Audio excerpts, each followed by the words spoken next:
So boom, what is up you guys? This is Mick with Fresh from the Flea, and I'm here to bring you guys the top 10 flea market finds, and my thoughts. And I thought I'd get fancy over here. The first pick is a Ralph Lauren Polo Bear. I did get it for $3, and I think the most amazing thing about this one is that I went to the whole flea market, didn't find anything too much, then at the last minute, I literally saw it like on a hook. It was just one of those lazy day come-ups, you know?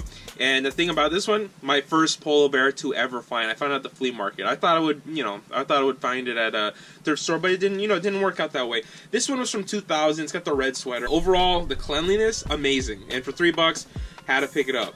Number 9, you guys, it is the Nike 6.0 Mutant Monster figurine in the black colorway. This came out around 06, 07. The thing about them is that they're a 10,000 limited make.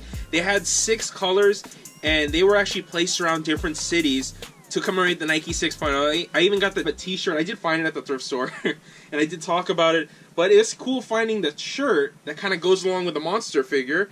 And, I still have that in the collection. Also, they have good comps. I mean, all of them go for 40 and up. And I bought it for $2 or $1 or something. The guy had no idea what it was. It was sitting there. I was like, I like it. I think it's cool. And the guy's like, he's like, see, cool. And I was like, okay. I was like, sold. And that's how you come up sometimes. You got to know what you're looking for, though. And that's the thing. Get another nice dollar come up. So right here, setting off right, it is number 8. It's the vintage apple paneled spell out cap. Just look at the picture. The most amazing thing about it is that I found it in the towel section. So in the video, I literally had opened the little palette of towels. And when I opened it, he had told me originally, because I'm looking for hats, I'm looking for collectible stuff. And he literally says, no hats today, and he didn't check the little pound of, they're not clothing, it was like linens and towels. Went through it.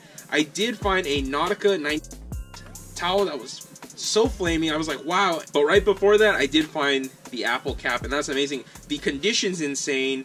I've been looking for an apple hat, not that one per se. It's kind of like a box-shaped panel in the front where it has a spell out, and it's kind of like a painter's cap. I don't know what type of hat it is. It's a snapback, but still, that is an amazing piece coming up. And I know that a lot of this Apple stuff that's from, vintage Apple stuff is going for a huge amount of money now. And it's just crazy how it escalated from this amount to all the way up to now. I mean, the sweaters, the t-shirts, hats, keychains, stickers.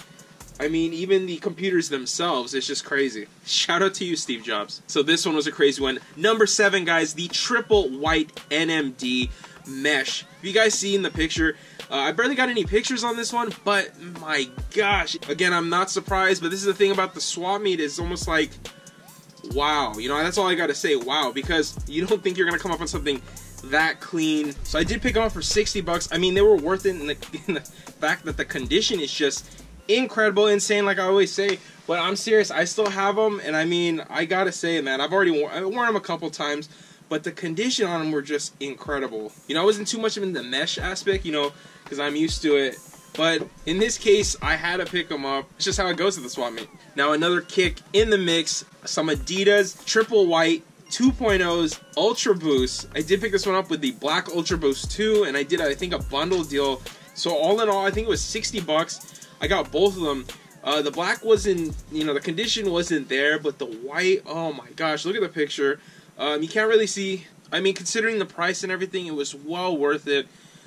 Ultra Boosts have skyrocketed crazy. I remember I had the Wools, and I literally got them for $150, brand new. And I remember bringing them into round 2. And Chris, he was such a nice guy to me, because I was like, how much can you get for this? And I had cleaned them, everything. I barely wore them. They just never fit right. I don't know what it is. The top of it would kind of hurt the top of my foot. I have no idea why. Maybe it's because it's wool. And I remember he was like, I probably can only give you like 180, right? And then he was so nice. I think he gave me like an extra $10. I think he gave me 190 from. Little did he know, I got it for 150. And at the time, I was just asking how much, because I know resale on them were starting to get around 230 or something like that. And that was just, it was a crazy moment. If I would have known how much they kind of skyrocketed in anything, I probably would have held on to them. Like I said, I'm a functional thrifter, flea market grabber, whatever, is that I'm using most of the stuff that I get. I know a lot of you guys would be like, or don't you sell anything? What's the thing is, why do you want it? That's because I want it too, and this is why I do what I do. That's why I'm saying I do what I do because I enjoy it. Remember, if you love what you do, you never work a day in your life. and I'm all for that. Now, you guys, number 5. This one was an insane find. This was right after coming back from Hawaii. It's the Nike SB Dooms. Oh my gosh. Condition-wise, they were decent. I got them for 25 bucks, and that was just an amazing find. I saw them immediately. Legit checked them right away. My gosh. They even had the lace locks on them. The insoles were there. It's just an awesome find. I think it needed to be a little bit glued, and you know, the bottom could be unyellowed or whatever, but I did sell them off. You know, they're out of the collection. They were 9.5, I believe. And that's the thing, considering that, like, that's the beginning of last year, 2017 or whatever. And that was just like, that's awesome, like, coming up on a lot of this stuff right in the beginning. And number 4, you guys, the vintage Gucci. I believe it's a women's watch, and it's crazy because the condition was insane. The guy didn't have a battery in it. I didn't even know it was gonna work. Did pick it up for 20 bucks, which was a great, I guess, risk to success factor for me. So, you know, I did change the battery. It worked on the spot. So the band actually has, it's lizard on the outside, on the inside it has a leather band. So I mean, I have the pictures right there. It's just a crazy piece. I still have it in the collection. You know, it's still working. The battery is fairly new. And again, you never know what I'm going to do with this stuff. And so number 3, you guys, this one was an insane piece in my collection still. And I know a lot of you guys, I believe some of you guys hit me up. I was rocking it or whatever. I think someone said it's the same jacket that Lil Yachty got. I believe he got it from round 2 or something like that. But it is the Tommy Hilfiger bomber jacket, the Tommy jeans one. Colorway is awesome. The patch on the arm, the thing about it was weird. The patch actually gets engulfed by the zipper on the side, like all bombers have.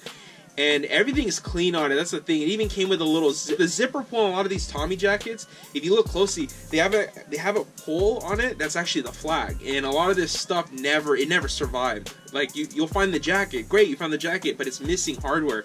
And a lot of people don't know. When people find out how much I paid for it, they tense up, they cringe because I paid $10 for it, and that's a flea market find. That's a come up. That's what I love. So number 2, you guys. Some MAISON Margiela Future Lows in the women's size, a 7.5.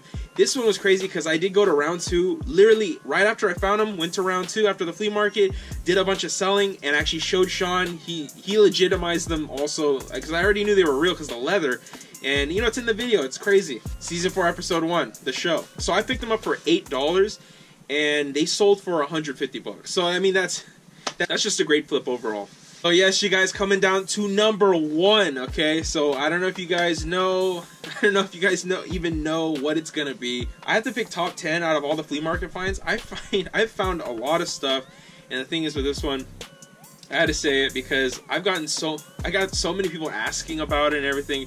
It is the Nike VAPORMAX in the asphalt gray colorway. It rhymes, so it's true. But I did pick them up. So what's crazy about them is I picked them up at the end of 2017 at the flea market. But the thing about it is that they actually released in April of 2017. So that is just crazy. They're pretty much brand new. Just go to the picture. It's just a crazy cop overall. And you know, I got it for the personal because it fit me. And I believe I got it for 55 bucks. And that's the thing, is like, wow. So the original price tag on them, which makes VAPORMAXes, like I got them right here, which makes VAPORMAXes so, from a lot of people, it's like they won't take the risk on them because of the price tag on them. Now, Ultra Boosts and NMDs and stuff, they got a pretty pricey price tag that some people shy away from if they're not getting them used. So they retail for like $190, okay? They resell for, I believe you can look it up, maybe $300. So I wore them once, and I got so many questions about them, about how they feel, about using them at the gym. And most of these people were workers from Foot Locker, actually. So a lot of them were like workers from Foot Locker, Chic, ready to try them out, but not almost willing to pay the $190 price tag when they do drop, you know? I had no heart to tell them I got them from the flea market, but I mean, that's how it goes. I mean, it's just a crazy experience doing this thing, because in 2018 is here. I mean, I'm going to try my best to give you guys more flea market videos as well as the more thrifting videos, more content in general. All I can say now is, like, thank you for watching it. If you guys stuck around, I mean, the top 10's yummy. I mean, if you guys remember my original videos, all the way through, man, it's been a journey. And this thing is collections to selling. It's just, that's the way it is. Remember, if you guys are loving the stuff I do find, check out my Depop at Fresh from the Flea. Get fresh, and I'm going to say what I always say. Hit that sub as more videos are coming. This is Mick from Fresh from the Flea.